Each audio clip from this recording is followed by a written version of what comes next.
Welcome to the Clemson Dubcast. It is the morning of Saturday, December 10th, and it feels weird to not be getting ready for a game. But, of course, still plenty of subplots here in the transfer portal madness. Paul Strelo and I covering plenty of juicy topics this weekend at TigerIllustrated.com. Never a better time to join than right now. My good friends Blake Smith and Brooke Archenhold have been part of the podcast since the beginning, way back in August of 2018. They have an accomplished team of personal injury attorneys at Parham, Smith, and Archenhold based in Greenville. They are Clemson people, and their skillful attorneys have decades of experience in complicated litigation matters, taking a special interest in medical malpractice, nursing home abuse, and neglect, car accident cases that have left the individuals involved in serious trouble. For a free consultation at Parham, Smith, and Archenhold, call 864-990-4581 or online at parhamlaw.com. That's P-A-R-H-A-M law.com. Celero Communications, formerly known as Tandem Payment, is a full-service integrated electronic payments provider powered by leading-edge technology. Celero provides a wide array of merchant solutions, simplified payments. They make onboarding, taking payments, maintaining risk management and compliance, and getting support quick and easy. At Celero, they're all about helping you achieve sustainable growth as a business. Taking payments isn't the only thing your business needs. With Celero's solutions, you can manage inventory, sell products and services via social media,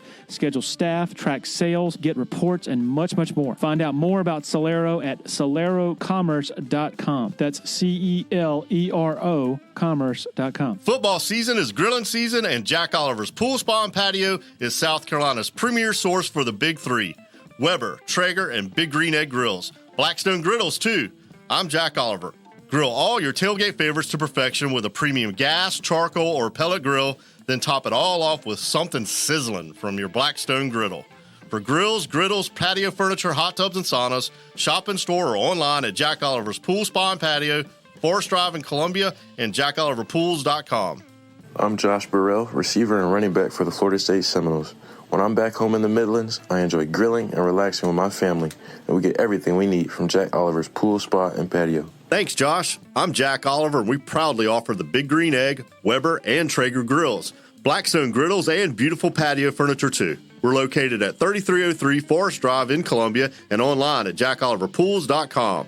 And we deliver. They're good people. Go see them today. Another loyal supporter of the Dubcast is Blackacre Law Firm in Greenville, a subsidiary of Parham, Smith, and Archenhold. Blackacre helps South Carolina residents achieve their dreams of home ownership by providing experienced professional representation for real estate closings. Attention to detail is crucial in real estate law. Blackacre is committed to making sure nothing gets by them preparing residential or commercial closings. Blackacre also offers estate planning services for their clients in the Greenville area. Find out more about Blackacre at 864-326-3507. Okay, to our guest, Dabo Swinney, pretty good at this coaching thing. He and his wife, Kathleen, have also done a splendid job of raising children. Here's the oldest, Will Swinney. Always love catching up with him. Here we go.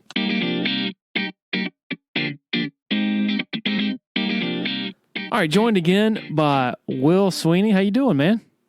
I'm good. How are you? Doing well. I was looking, I was curious.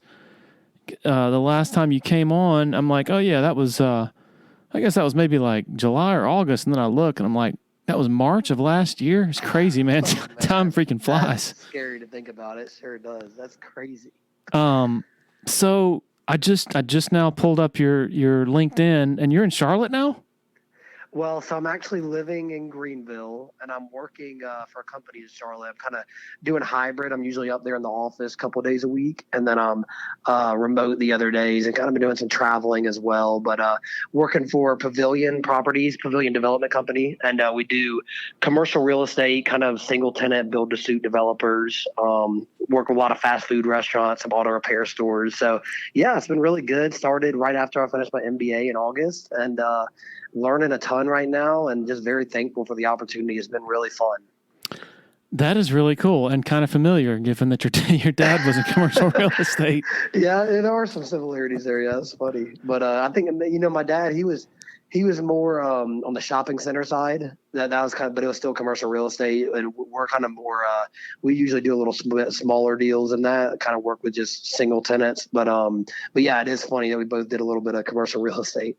So tell me, try to put into layman's terms for the average person, an understandable sort of accounting of like, what do you do every day? Like the main thing you mentioned.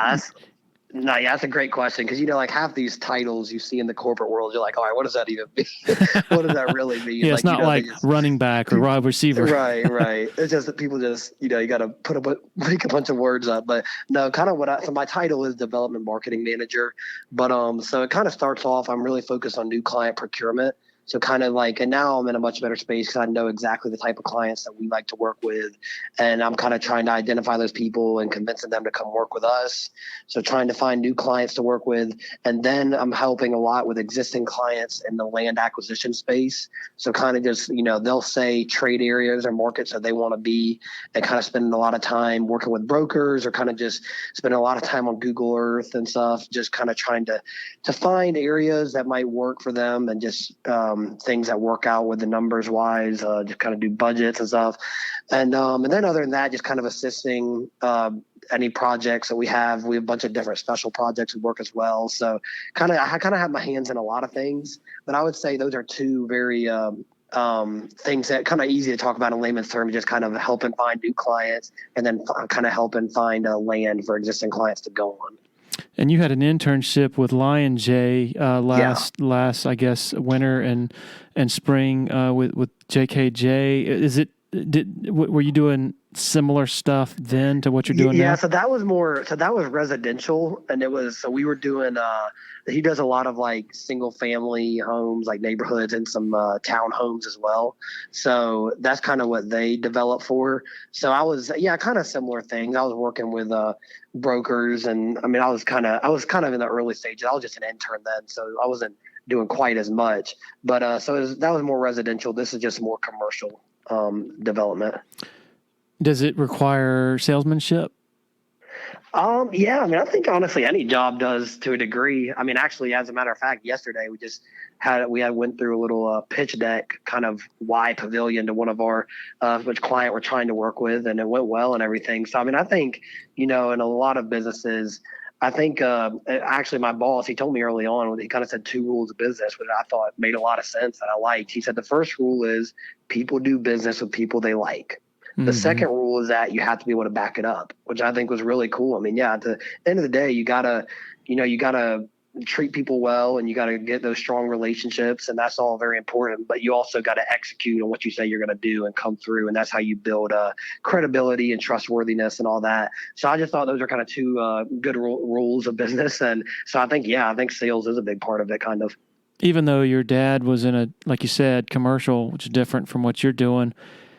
What are the common threads? I'm assuming that salesmanship is a common thread, and maybe some wisdom he's been able to impart from his experience. Because I never really talked to him too much. I vaguely remember him having that job, but it's not really something we ever talked about too much growing up. But it's kind of, we've had some fun conversations kind of just about real estate now. And it's funny because like, I feel like the biggest learning curve is it's kind of like anything, it's its own language. It's just like if you're doing football or just like you're going into the medical field or anything, like I swear half of the things in this field in real estate are abbreviated. Like I'm hearing just letters together all the time. And I'm just like, okay, so I feel like I spend a ton of time, like I'll hear something, then I just Google it and write down the meaning real quick. So I could but it's been good though. I've learned a lot that way. And I think just a lot of the overall terminology, he remembers probably most of it too. And just, he's done stuff individually with real estate as well. So my dad has a good understanding and knowledge of that. So he's definitely been able to help me with just some of the terminology and everything. So that's kind of been fun conversations to have. Are you a note taker like he has always been? Yeah, I am a note taker. I think it's very important, and kind of, the saying goes, like when you write it down on a paper, it's like you're writing it down in your brain. I'm probably not. I think I'm probably a little more 21st century than he is when it comes to like taking it. Because I mean, he literally and he just, if you go to his office, he literally has his meeting notes from 1995 versus Mississippi State, like his receiver or something. Like it's crazy. Like he has every single note kept. Whereas me, I'm not as against like just going on to a Google Doc and typing some things. but I certainly see the value in it. And I do, like, especially when I was in meetings in football and even now, like I'll still will take a lot of notes by hand, but I don't think I'm quite to the degree that he is on that.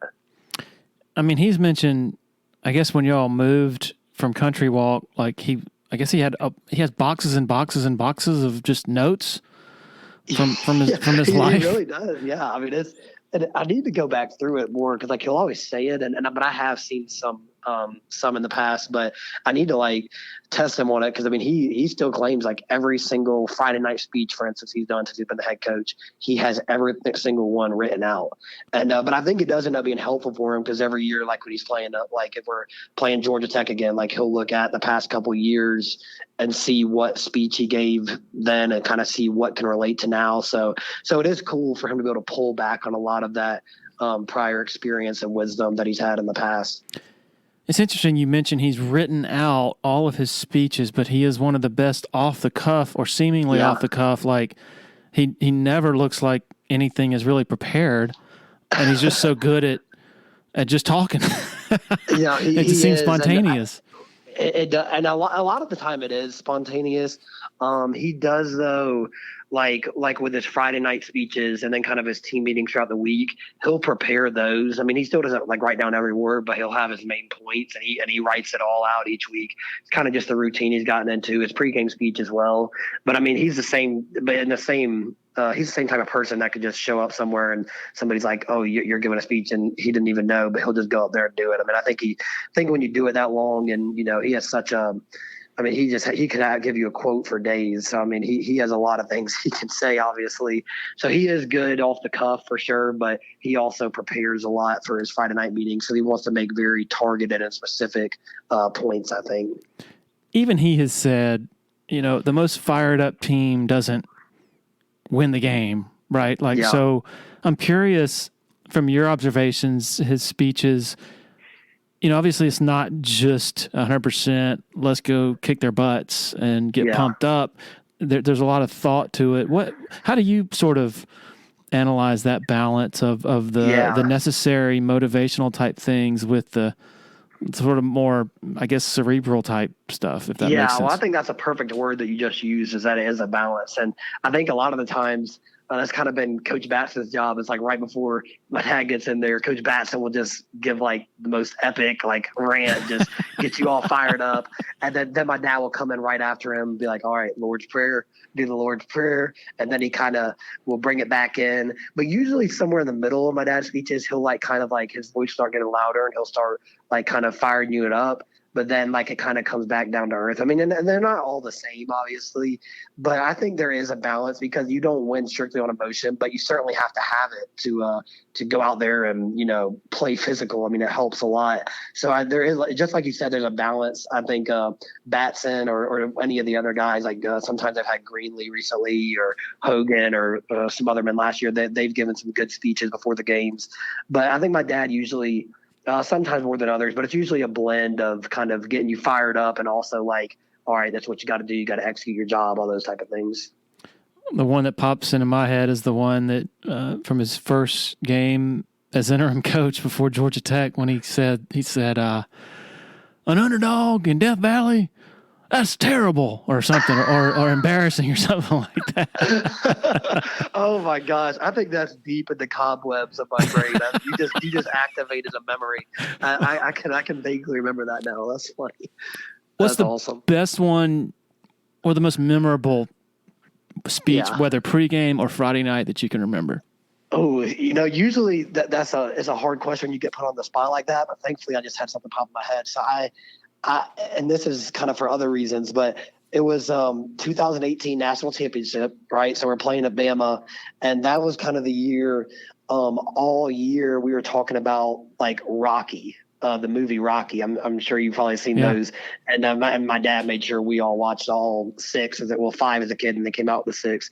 But and it really was crazy how it kind of paralleled, because he kind of compared it to, so he compared the first year to being like Rocky 1 when when like was like we beat Bama or whatever, and like whenever Rocky beat Apollo, right? Apollo Creed, and then finally, the first year is 2015 when he didn't win, but it was still kind of a win because we knew we could compete at that level.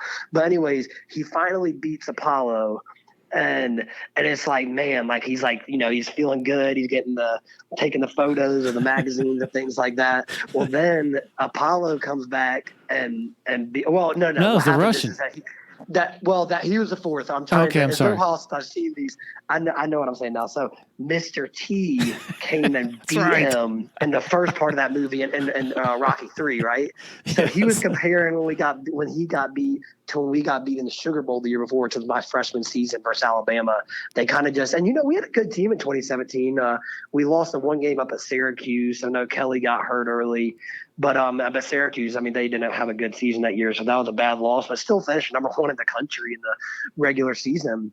Well, then we go in the Alabama game, and they just, our defense played pretty well that game, but couldn't get anything going offensively. We got beat 24-6, just made 2 field goals, and we really just got punched in the mouth. So he kind of used that whole offseason about, hey, we got to get the eye of the tiger back. We got to. Like every workout we do, like it's got to get that edge. He said that 2016 team was hungry for it. It felt like last year we were just kind of a little bit satisfied, just not quite as hungry to go win a national title, kind of because we had just done it the year before. So that was kind of the thing all year. 2018 was like, hey, we're gonna be like Rocky 3, because that's what happens in the Rocky movie. If you've seen that movie, he moves out to like California, I think, and he just trains, and it's all about getting his eye of the tiger back. Got to get the eye of the tiger back, Rock, as they kept telling him. Well, so we end up having an amazing year, obviously, in 2018, and we just are killing everybody. Well, the night before the Alabama game, we go and see Rocky 3. And I think we had actually, and obviously it was a surprise because we voted on some other movie because that movie's not even out, but my dad had brought a DVD or gave it to Dooley, and they put it in.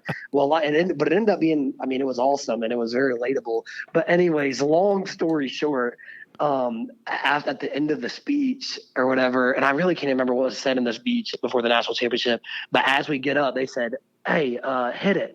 And they start blaring "Eye the Tiger" as we walk out of the locker room. And for it's like sometimes you could say like, oh, because I think they did it a few times the next year and it didn't have the same quite effect. But in that moment, it was pretty sick. It was like, wow, like you're walking out to go play the national title against a team that just killed us a year before. What are we going to go do to them now? And it kind of, it really played out how that Rocky 3 played out. How he went out and beat Mr. T, and we just went out and absolutely crushed Alabama. And obviously that team, had as much just relentlessness and eye of the tiger as any Clemson team or dang near any college football team in history. So it's kind of cool how that parallel played out, Did he call your mom Adrian after the game? Oh gosh, he missed out on the opportunity on that. That would have been pretty good. I'll never forget late that night after all the interviews had been done and almost everybody's gone. I was about to leave and then I see just your family out on the field doing confetti angels. That was one of the indelible memories that I'll have decades from now. Yeah, really cool. No, that is cool. And we have a few photos from that too. That was just, man, that was a really, really fun night. And that's something that, we'll always carry with us. It was, 2016 was definitely probably the most overall emotional national championship win for just obvious reasons. But that 2018, you just, and I think we're still feeling today, just like it's still starting to hit you more and more, just how special that was. We literally, the last 10 games, won every single game by at least 20 points or more. It was just truly incredible what that team accomplished. And then it was really cool for me to be able to just actually, it was, I loved it my senior year of high school when we won in 2016, but just being on the team, playing in the game and just kind of playing my role and helping the team get there. It was just really, really cool. When all the guys came together to accomplish that year. Speaking of, you mentioned 17 and the loss at Syracuse. I was just, I had Nolan Turner on here a couple of weeks ago. And I saw that. Yeah, he was awesome. Really good. What a great guy. Just so impressive. But I asked him, what's the maddest he ever saw your dad? And he just bust out laughing and says, oh, that's easy. And he said it was after Tanner Muse, his little celebration thing. He had a fumble recovery for a touchdown. Yeah. And then he acted right. Like he cracked open a beer, and then he acted like he's drinking, and what drew the penalty was him like wiping off his mouth. And And Nolan gosh. said that, I mean, Nolan hadn't played to that point. And Right. and it's all of a sudden as Nolan get in there, and I don't think Tanner played another snap. Yeah. But he said in the locker room after the game, it was just brutal. He just tore Tanner a new one. That was definitely probably the correct answer that Nolan said. Well, second to when he used to get mad at our Orange Crush baseball team back in the day. We got it. I still say we got it the worst compared to. I don't know what it was, but he was a tough coach on us. But it made us better. But no, and even more so is the Monday meeting after that, because I remember we had a bye week the following week, so it was kind of like even worse. Like you just had to sit on that loss.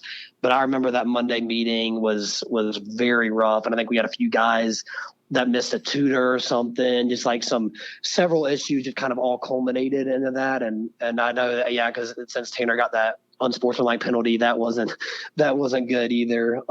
He was really upset about that. And then I actually think later that week, it was the same week when like a video broke on, I don't know if it was TMZ or Barstool or something, but there's a couple of the guys that were kind of just horsing around in the locker room, and they were like fighting with punching gloves. Oh, that's right. Somehow like a trainer, a manager, like put it on their Snapchat, the video went viral. And so that was a whole nother thing. So that week was kind of just a comedy of errors. I vividly remember that. That was one of the rougher ones for sure. So another one of the rougher ones was last week. Yeah.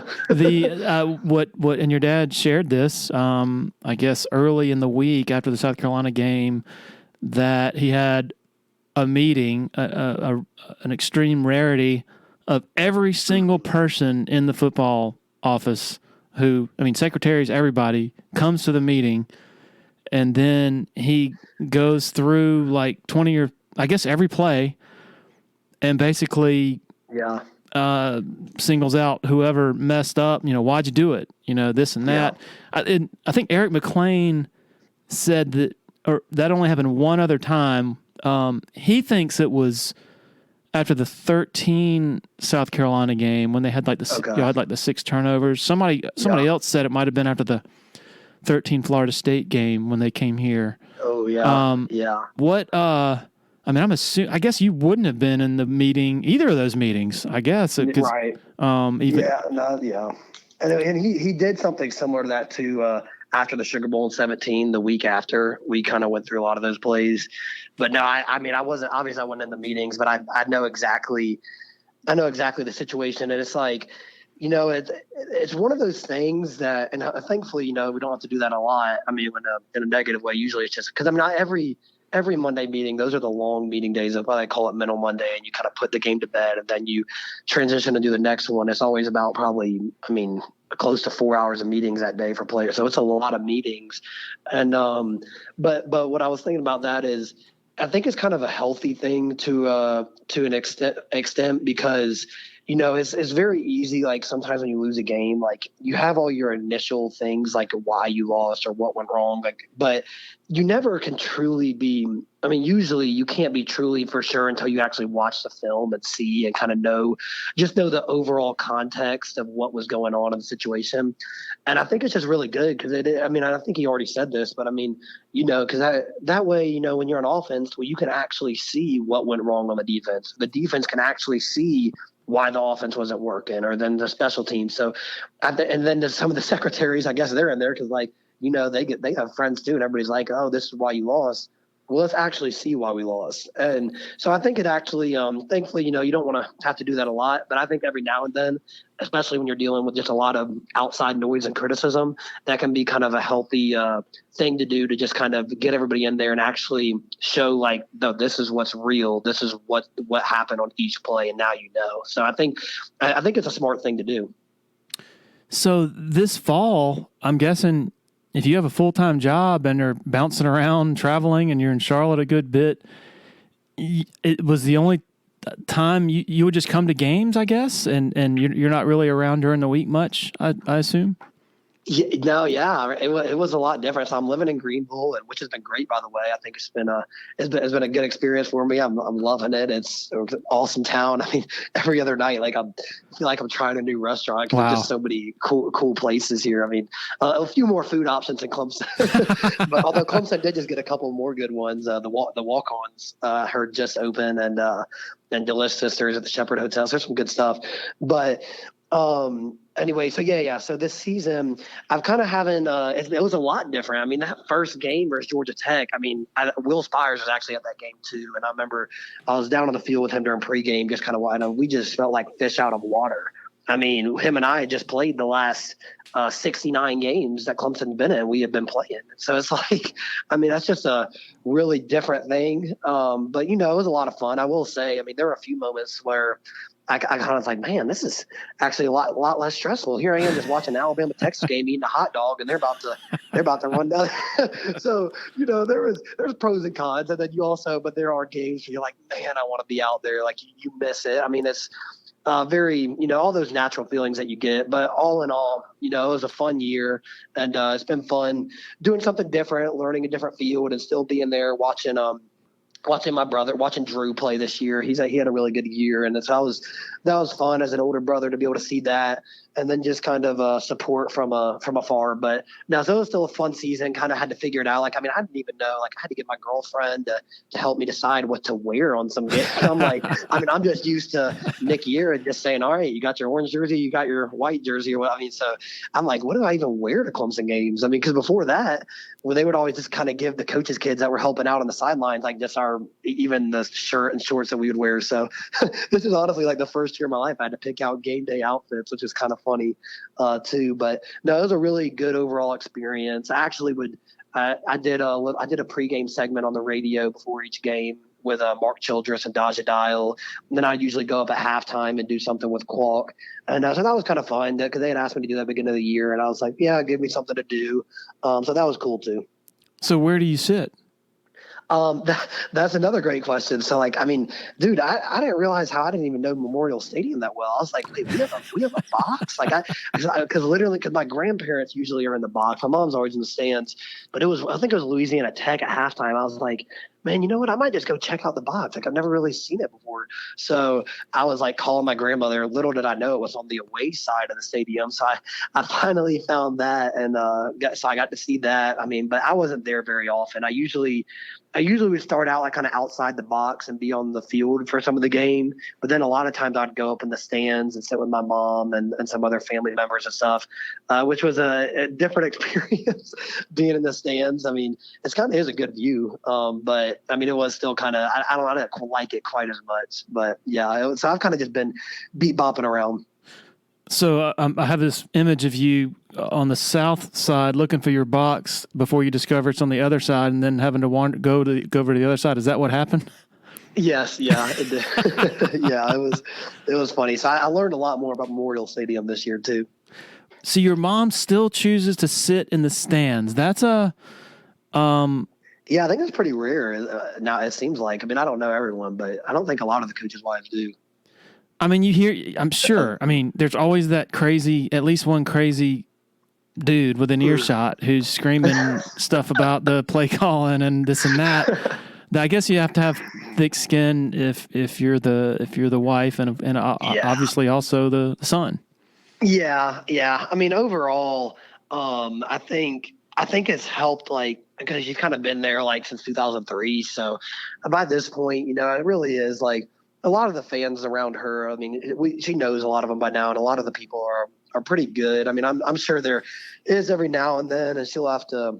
I mean, she usually just kind of just doesn't pay much attention to it. I mean, it's kind of just is what it is. But it's thankfully, I think as a whole, Clemson is especially on game day, it's a much more friendly atmosphere than a lot of schools. But I mean, there's definitely, you're definitely going to have that in some areas. But where she is, I mean, she's around a lot of the other coaches' wives. And like I said, a lot of the people have been there many years in those seats. So it's usually not too bad for her. Where we sit, in the press box, it's like open air. So there's fans right in front of us. And right. For the last year, there was this guy who he would, like 4 or 5 times a game, he would scream, "Tony, what are you doing?" He'd look up at the coaches, like, "Tony, Oh, no. Tony, yeah, come on, man, Tony!" Oh gosh. And so then I about died this year. I guess it was the Furman game, and they had like a 3-and-out, and he goes, "Brandon." What are you doing, Brandon? I mean, it's hilarious. My gosh. Could the coaches hear that, or is theirs closed? I think theirs is closed. Yeah. Okay. Probably for good reason. Oh my gosh. Oh man. Yeah. No, that's funny. I still, that's just kind of how it is. Probably at any game you go to, but I mean, and I still say to this day that I think football is probably. Football fans are the biggest culprit of using 2020 hindsight vision of anyone in the world. I mean, it's everybody, I mean, if the run doesn't work, you should have passed it. If the pass doesn't work, you should have run it. And there's definitely sometimes you can have merit behind these things, but I lose. I think people lose credibility when every time the result doesn't end good, they say it's a bad play call, because that's not the case a lot of the time. A lot of times something could be a good play call and somebody might have just missed a block or something. I mean, so you gotta be, I think people need to be a little slower to speak sometimes and know what they're talking about before they're sure on saying something. You're definitely a knowledgeable X's and O's person. I mean, I think even before you got to Clemson, you were really sort of attuned to that part. I actually thought for most of the season that Streeter, I was impressed with some of his wrinkles, some of the new things he introduced. And, at some points when the quarterback isn't playing well and the receivers aren't catching the ball, it's like you really can't do a whole lot. What was your, I guess, sort of X's and O's take on the new influence of Streeter and maybe some of the things that were sort of his own that as he made this offense his? Yeah, well, no, I mean, I think they definitely, like you said, added some good wrinkles coming into this year. Kind of just hearing from guys that were still there, like they were excited, and there was, they made some things simpler, kind of changed some terminology to make a little more sense. And there's some good new third down concepts that were added this year. A lot of new red zone concepts, which I think kind of did lead. I don't know where we finished up, but I know for the majority of this year we had very good red zone success. So that was good too. So I think there were some good things added. And, you got to go through it by a game basis. But those first 7 games, I mean, there's always going to be some criticism about play calling and things. But the first 7 games, it was only the third time in school history that the offense had scored 30 or more points. Now, it didn't always feel like that. I mean, that was kind of why when I heard that stat, I was like, man, wow. But I was like, I mean, that at the end of the day, that is true. So you have to, when you know something like that, I mean, you have to know that you're doing some things right. So I think there are reason to be encouraged. And I mean, at the end of the day, the offense this year was better than the offense last year. So that's I think it's usually good to kind of judge things on a year-to-year basis like that, kind of see if you got better or got worse, or kind of stay the same. But so I think there were some good wrinkles. And I think, you kind of, Syracuse game obviously is when we started to have some issues in some areas. Then that game was highlighted by turnovers, as unfortunately several games were down the stretch. I think Notre Dame was a tough one because I think while you wish you probably could have done more things offensively, and I mean I'm sure, and I think after the game the coaches said they wish they would have done some things differently. I think you do have to acknowledge the fact it's that the win there was absolutely insane. I was at that game, and it sometimes is easier when you're watching on TV to say, oh, you should do this or do that, but I mean there's a reason why Notre Dame couldn't throw the ball at all either that game. I mean the win was probably as bad as I've seen at a Clemson game in my life. And maybe I remember Blacksburg 2020 was pretty bad, but I mean it was really strong. I mean it was just hard to do much. So I mean you have those different little, you gotta take everything into context. But overall, I mean I think there were good wrinkles. I think there's definitely areas to grow and improve upon. But you kind of gotta hopefully you get a system in there that's kind of make it your own, and then get the right players that you think are gonna execute at every level. When you see Cade come in last week and proceed to just totally lift not just the offense up, but the entire team, sort of breathe new life into everything, are you surprised? Mm-hmm. What's your reaction in the moment? Yeah, I wasn't necessarily surprised when he came in there, because I think his greatest attribute which I think our offense has always done a lot better when we play with a lot of tempo.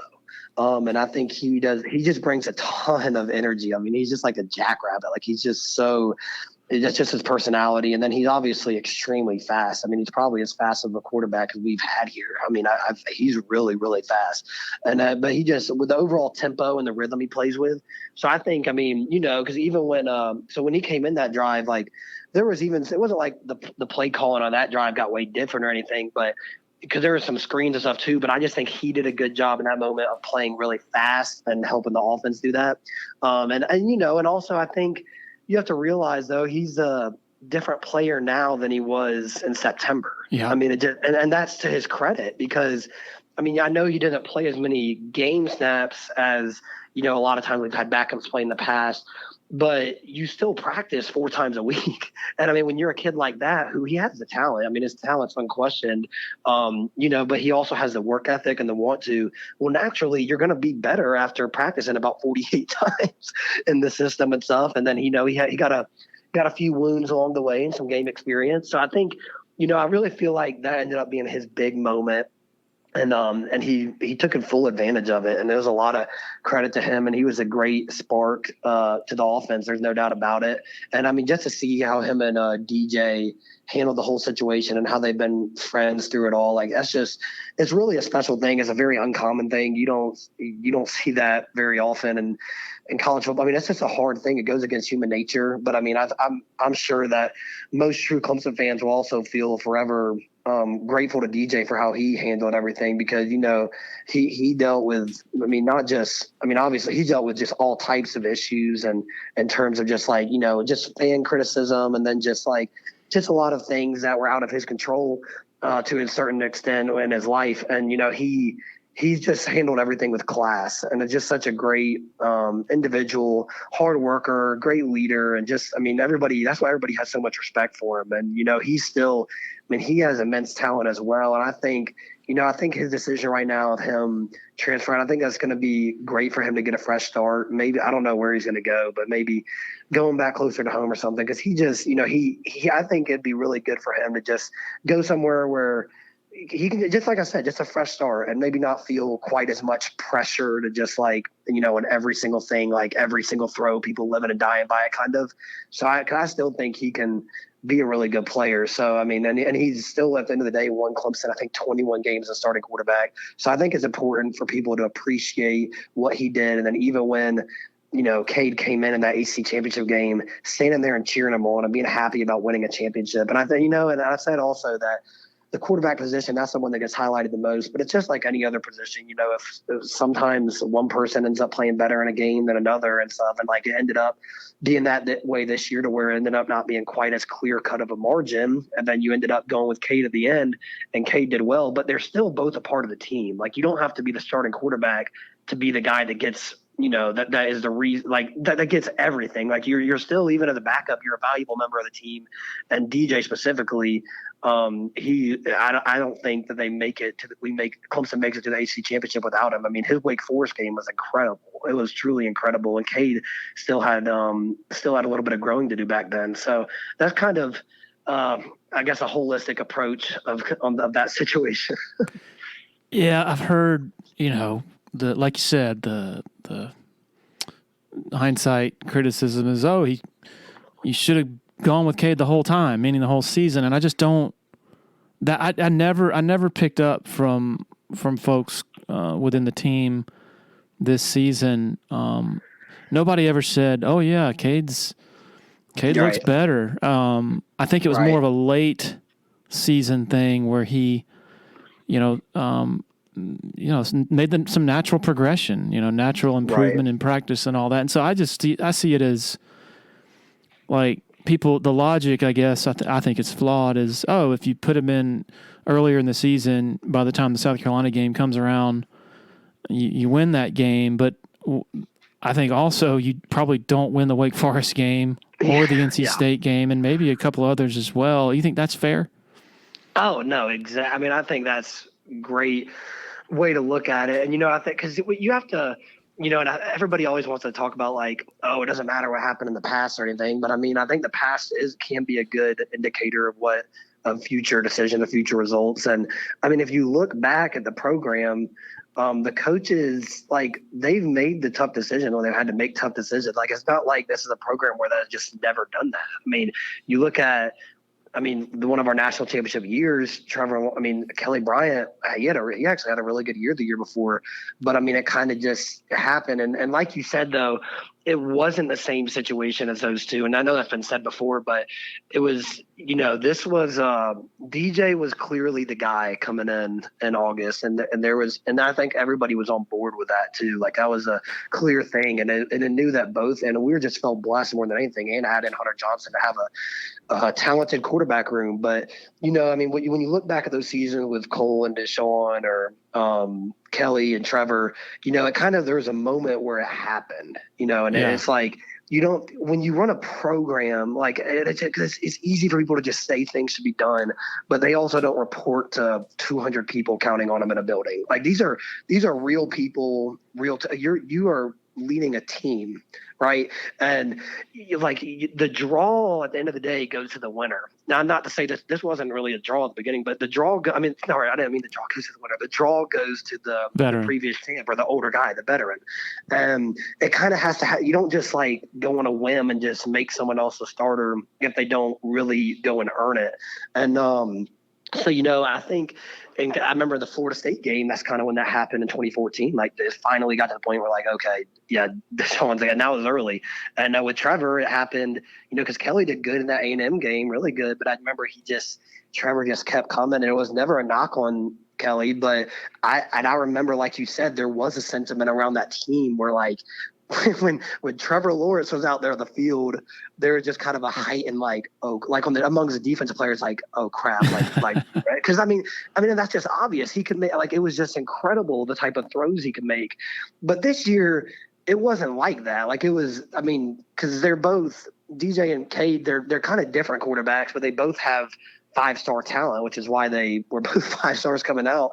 And DJ, he really did very well early on this year, and he just, he had a rough game versus Syracuse, and then Notre Dame was just tough from a holistic approach. It wasn't fair to blame that on him, but I think they came into that Louisville game, really needed to see him take that step forward, and he did. He played well versus Louisville, played well versus Miami, and then the South Carolina game you end up losing. But I think people forget about that too. Is it wasn't like we were struggling that whole game, but we had control of South Carolina. We were up 23-14 at halftime when DJ just threw a beautiful touchdown to Antonio, and then we came up and we gave up a touchdown, but then we go down and score again to make it 30-21.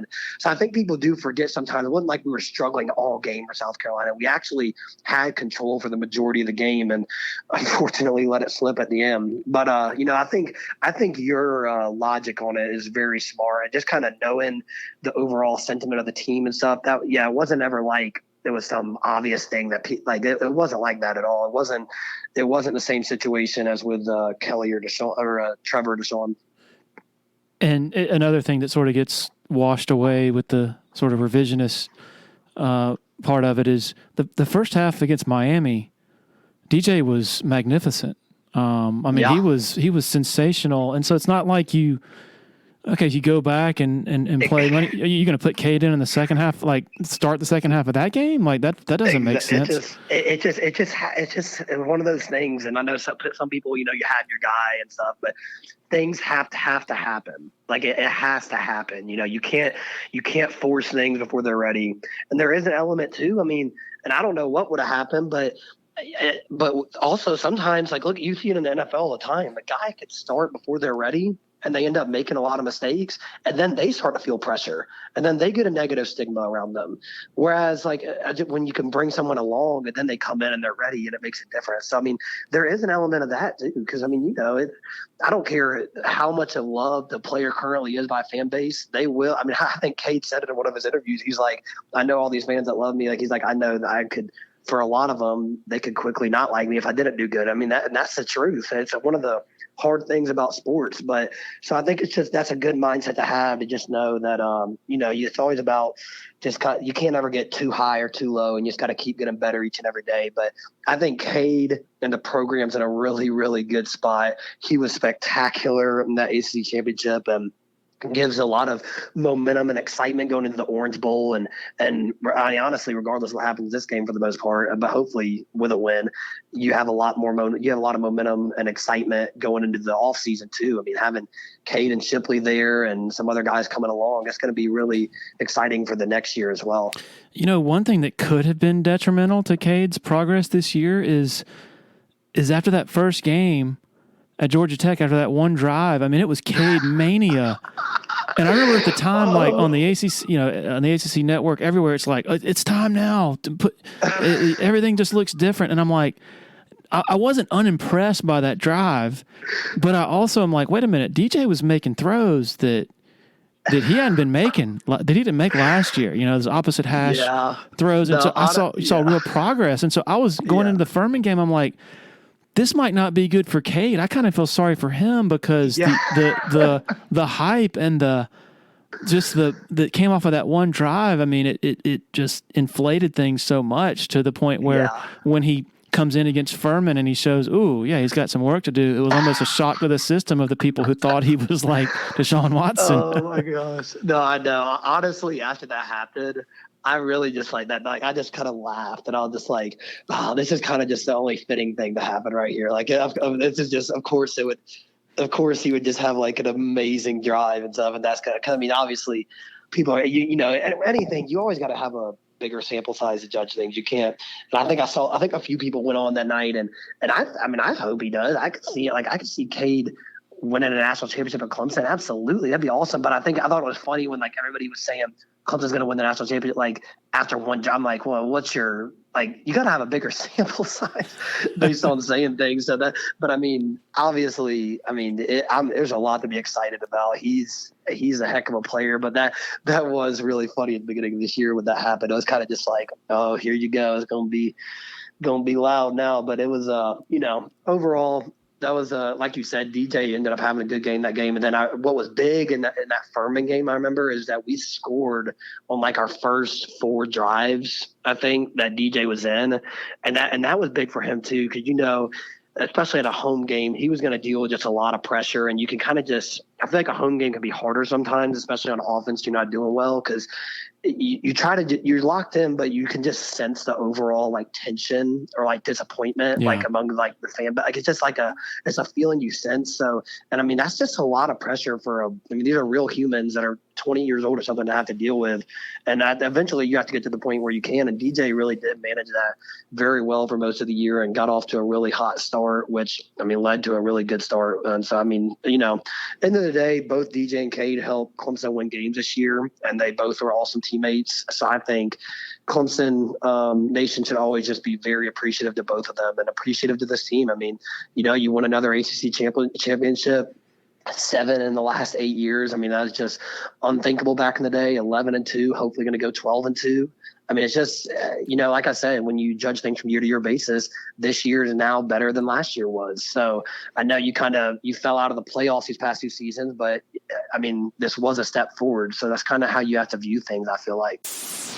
If you're in the Eastern Midlands and PD area and you're in any way interested in buying and selling a home, commercial property, land, need to consider reaching out to Uptown Realty. They're based out of Sumter and run by a friend of mine, Patrick Enzer, big Clemson guy, used to cover the Tigers in a newspaper capacity, longtime supporter of Tiger Illustrated, longtime listener to the Dubcast. The home buying process should be an enjoyable experience, so let Patrick and his staff do all the heavy lifting. All you got to do is pick up the phone and call 803-774-0435 or go to uptownrealtysc.com. Want to share a quick word about Founders Federal Credit Union? If you've been to a sporting event in Clemson, you've probably heard about Founders already. They are the official credit union partner of the Clemson Tigers. In addition to that, all Clemson faculty, staff, and students are eligible for membership as well as IPTAY members. Matt Gross is a proud Clemson alum and the vice president for the Clemson market for Founders Federal Credit Union. Matt's office is located beside the Walmart Neighborhood Market on Old Greenville Highway in Clemson. For more information, go to foundersfcu.com. When you're ready for a complete renovation in your home or business? Open the door to more with Harris Home and Harris Commercial. Their local experienced team will totally transform any room space, from beautiful floor coverings to construction to finished details. Harris handles every step of your renovation process, whether it's a kitchen or living room or an industrial or educational setting, like some of the positively stunning work they've done at Clemson University. Go to discoverharris.com and experience a total renovation transformation from Harris Home and Harris Commercial.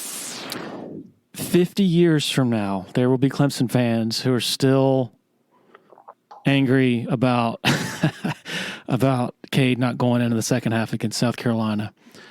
I thought, and when we talked in March, we talked about fair criticisms versus unfair. When we just talked about what we think are some unfair criticisms. Do you think it's fair? I want to know, like, whether you think I was fair in saying that they should have late third quarter. DJ got dinged when he got hit on his hip, and then he played another series, and he just looked even more off than he had been, and so that was the time that I thought, and I think plenty of people think that that's the time you bring in Cade. I know there are some good arguments to the contrary. I'm just wondering if you think that premise is fair. Yeah, well, I mean, it's a very, I mean, obviously that's the most natural thing to be brought up. I mean, because then what happened in the ACC championship, I mean, that's just going to be something that's like debated about. But I think regardless, whether you think that he should have been put in, I don't think there's really anything that somebody could say that would convince someone otherwise of that.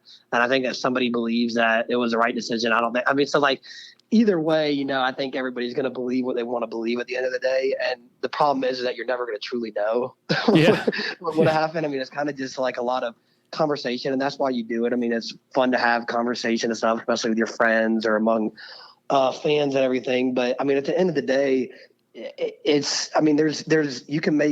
I'm sure everybody can make good arguments on both sides, but the one thing I know is that you can't be sure what would have happened. There's so many different things.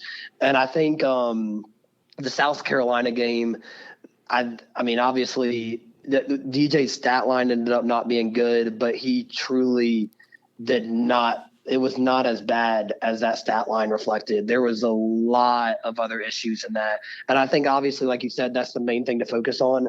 But I mean, when you're a coach of a team, there's a lot of reasons why we lost that game. There's a lot of reasons. I don't think it's quite as simple as just saying this one thing. Like, there's a lot of different reasons. And I think that's kind of what you focus on, the holistic approach, and that's why it's the same thing about being on a team. Nobody's going to blame Antonio Williams because he had a bad play at the end of the game. Obviously that's what sometimes fans do, like if somebody misses a kick. But if you truly understand the course of a game, I mean, yes, I think you want to get to a point where your program, and that's what Clemson did. I mean, that started with the LSU where you're going to make those game-winning plays, but you also have to drill into everybody that every single play matters. That random 2nd and 7 in the second quarter matters. It's not just about the end in the fourth quarter. And once you get that mindset, those things don't become as highlighted. You realize that everybody plays a role in it. And I really just think that Clemson South Carolina game, to me, it was more than anything, it was just a team loss. It was a lot of bad things as a team. There was things that could have been done better in so many different ways. So, I mean, it's, I think it's obvious. Anyone can bring it up. It's a natural thing to bring up. But in my view, I just see like a lot of other reasons why we lost. And I don't think you can just simply say that if there was one difference that it would have, I mean, maybe it does, but I just don't think you can say that as a fact, because there's a lot of reasons and there's a lot of other things that could have happened. I mean, this is a very random play it's random, but I remember when DJ, it was probably towards the end of the third quarter, he threw a ball. It was going toward, it was probably on the 20-yard line on Clemson's own 20, heading towards the hill. And he threw a ball where he ended up throwing it in the dirt. And I think I actually heard a lot of fans like, oh, like whatever. It was actually a really, really good play by him, because he got the look to where he had double slants to the field. And pre-snap, that was the right read. So he immediately took the ball right as he was about to throw that slant. the D tackle, it was either D tackle or D end, sunk back and jumped. And if he throws that ball, it's a pick. So at the last second, he recognized that and threw it down on the dirt. Now that's a play that, I mean, it's another incompletion. It looks bad watching as a fan, but it actually was like a really smart play to him. And I don't know what would have happened, but who's to say that a younger player doesn't just throw that ball and it is a pick? Yeah. So, I mean, I think for the majority of the year, those were things that you got to give DJ credit for, is that he did. I mean, obviously he had a few moments, but he didn't go out there and throw like 15 interceptions. Like he did protect the ball well for the most part. So I think those are types of things that you have to take into play too, that maybe you have a younger guy might make more plays, but he might also make more mistakes. So it's just, like I said, you're never going to know the full answer. That just is how it is. And people can debate all they want. I mean, it is, and people can debate, but it's at the end of the day, I think if you're leading a team and as a member of a team, you have to look at yourself first. And that game was clearly a team loss. It clearly was. And in fairness to the decision making at the time, I think everybody agreed that in the Notre Dame game, it's a tough situation to put Cade inside the 5. Yeah. Well, guess where the ball was for most of the fourth quarter against South Carolina, inside the 5. Yeah, I mean, that's another good example, is like, I mean, you kind of did try that before and that didn't go well in that game. So, I mean, it's like I said, it's just everybody has their own way that they would have handled this situation. But at the end of the day, anybody else who is handling that situation would have been criticized by just as many people. That's the end of the day. And that's why people get paid to do their jobs, because your yes or your no affects many people. And, it's very highly talked about and stuff. But I just know at the end of the day that kind of just being around this sport long enough is that you're never going to unless you just win the national championship, I mean, you're never going to make the right decisions that's going to please everybody. There's always going to be detractors, right or wrong. There's always going to be detractors. So eventually you have to get to a point where you do what you believe is best, what the people around you who you trust believe is best. And then, whether you're right or wrong on that, the proof's in the pudding, and you see what happens over a long-term period of results. And that's but at the end of the day, people are always going to disagree with what someone does. It's just going to happen. And there's such a microscopic line between failure and like a rousing success. Like in that South Carolina game, if the offense punches, scores at the end of the first half, it was a 9-point game at halftime, but they had the ball with a chance in South Carolina territory. If you make it a 16-point game at halftime, the game might be over. Oh yeah, no, there's a lot. There's so many things like that. There's so and I mean, obviously, and I think the fumble and the kickoff return hurt, obviously, but this is another funny example of 2020 vision. I heard there were fans saying after that, why are we running that trick play on the kickoff return? I was like, that. First off, that trick play on the kickoff return had nothing to do with him fumbling 15 yards later. That didn't have anything to do. It wasn't like they did it on the exchange or something.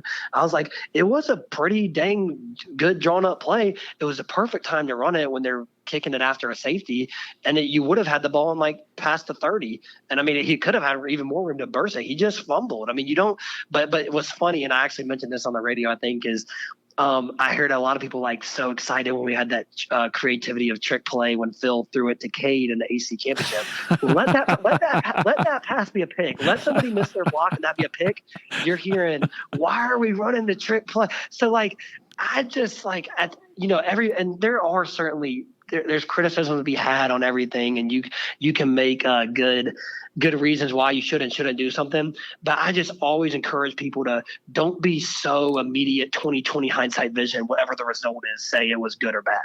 Because sometimes, because I just think a lot of people just do that. I think they just judge everything based on the result, and I don't think that's necessarily a fair way to do it. Yeah, another example, and this certainly is not pro DJ, anti Cade or anything like that. This is just a matter of just an explanation of what we're talking about. In the ACC championship, that throwback that Cade made to Spectator, it was very close, very dangerous.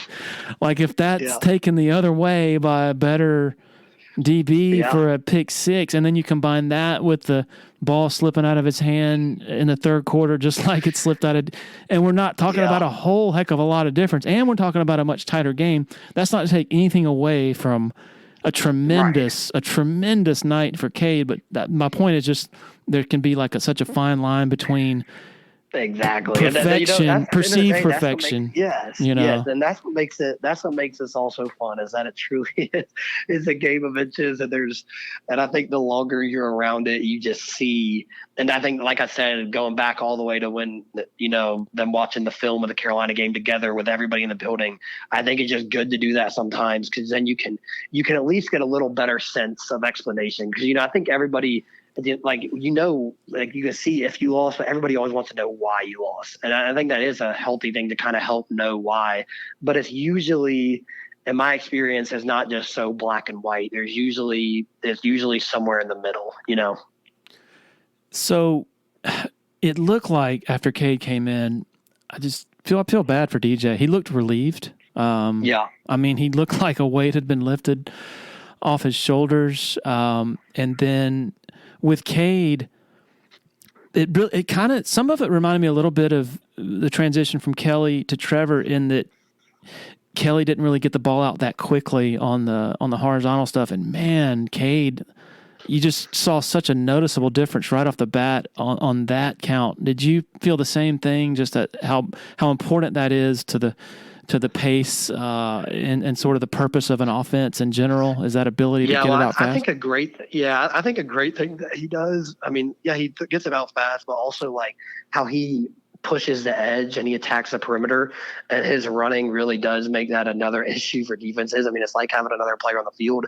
and I could see you kind of getting back into more of some of this, like forcing the issue in terms of, maybe him pulling it and then him not just throwing the screen immediately, but rather like running kind of at a diagonal angle. Yeah. And then like either faking a little bubble pass to the outlet screen guy, or running, or faking the run and then throwing it to him. It's like that puts the defense in a lot more binds. I think a good example of that always I go back to is when Deshaun did that touchdown pass to Hunter Renfrow, and when we beat Virginia Tech 42-35 in 2016 in Orlando.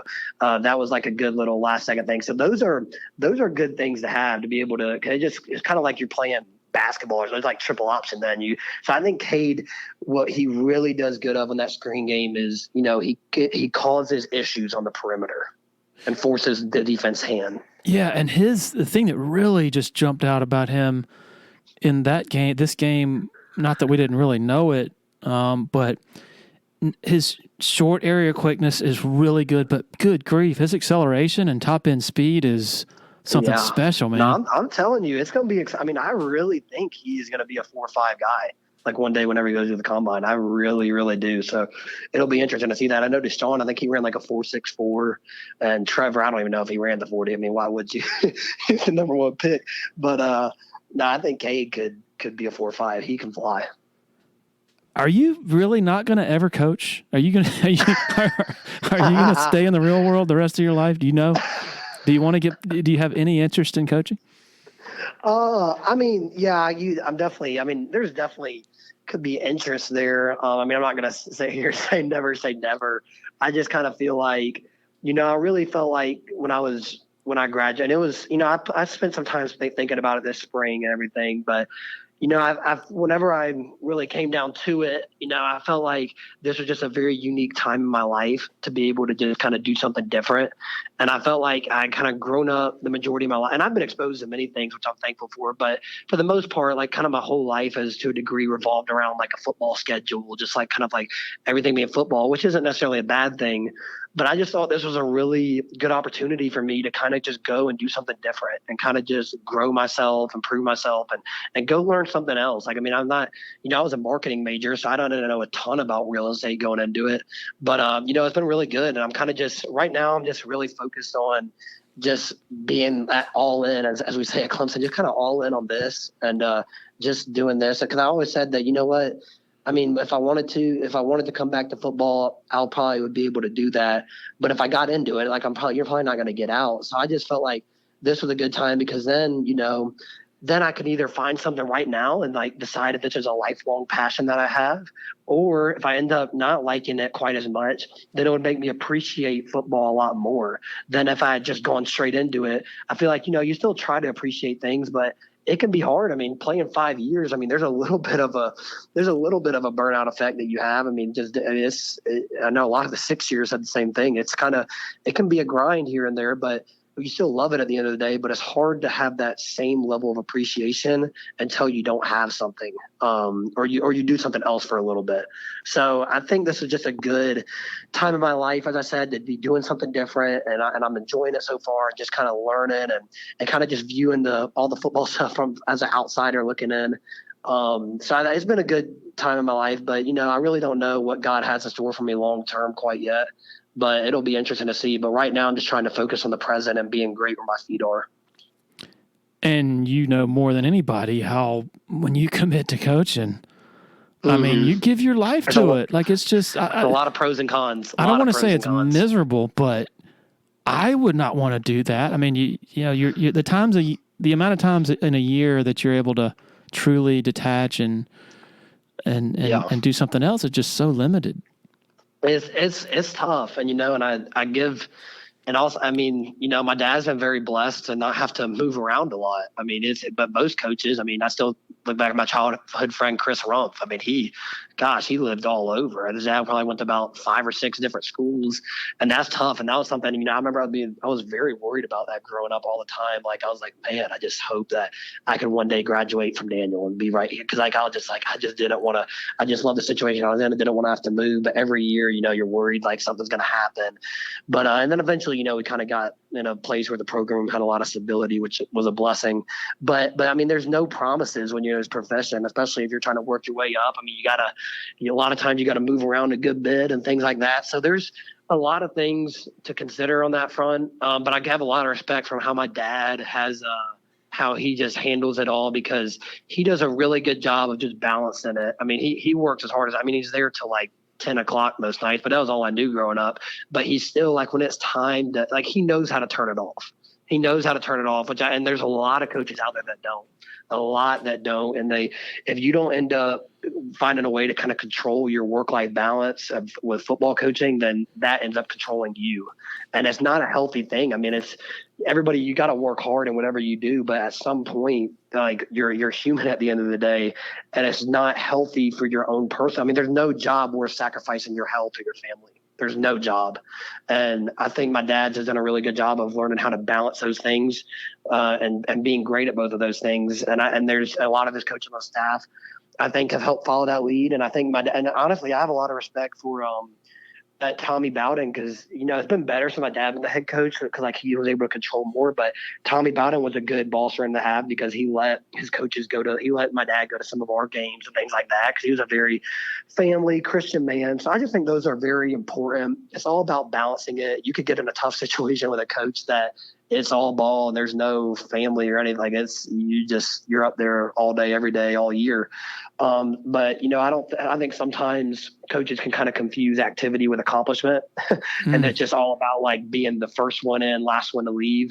When in reality, at the end of the day, you're going to have to count on that 19-year-old kid to go make the play. Like, you can draw up as much stuff as you want, but at the end of the day, you better recruit well, and you better have good relationships with people, because you got to have guys that want to play for you hard. Because I mean, you got to work hard and scheme up, but at the end of the day, you can do 20 more hours of work than the next guy, but if you still count on the same player to make the play. So I think it's like you said, and like anything in life, it's a very, very strong balance you have to have. Well, Will, I'll let you get back to your evening. I really appreciate you sharing your time. I know whatever you do long term, you're going to be great at it. I really appreciate you. I appreciate it. Yes, sir. I appreciate that a lot. It means a lot. And by the way, make sure, I guess I got to let your listeners know that I did get beat by your daughter in the 5K on Thanksgiving. What? I was trying. I went out there thinking I was going to win. And I see this little high school girl in front of me, and I'm like, all right, I'll just win. And by the end, I'm trying to, and I couldn't catch up. And I felt a lot better when somebody told me, oh yeah, she just won the state championship for Daniel cross country. I was like, oh, that's why I couldn't catch up. That was funny. What was your time? Oh man, I think I was like right at 20 minutes or something. That's pretty good. I might have got, I mean, it was not bad for a football player. I never did much long distance running, but I've gotten a little more into it since I got done playing. Not nothing too far, but I've ran more miles and stuff than I ever had before. So yeah, it's good. Yeah, I'll make sure after I finish this interview, I'll make sure my 10th grader knows. Hey, you beat Will Swinney. He was trying to catch up to you. I love it. That's awesome. How far ahead of you was she? I mean, I could see her. So, but I think she seemed to be pretty comfortable. I'll never forget that same race. We've done it for 7-8 years. And I think it was like 4 years ago, I was thinking, I'm fairly a good long distance runner, but I was thinking she might beat me this year. And it was kind of similar. She was 60 yards ahead of me the entire time, and there was no way I was gaining any ground on her. And so that was like that's funny. The rite of passage. Passed you up. That's awesome. That's hilarious. Well, thank you again, man. It's been a pleasure. Yes, sir. Appreciate it. Have a good one.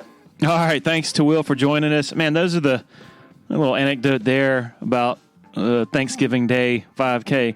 That's one of the many cool parts about living in a college town and stumbling on the son of the head football coach after a 5K and hearing about how relieved he was to learn that the high school girl he couldn't catch up with in the 5K won the state championship. Really cool stuff. Appreciate the support of our sponsors for their role in helping make this happen. And most of all, thanks to every one of you for hitting that play button. Really appreciate it. Cheers.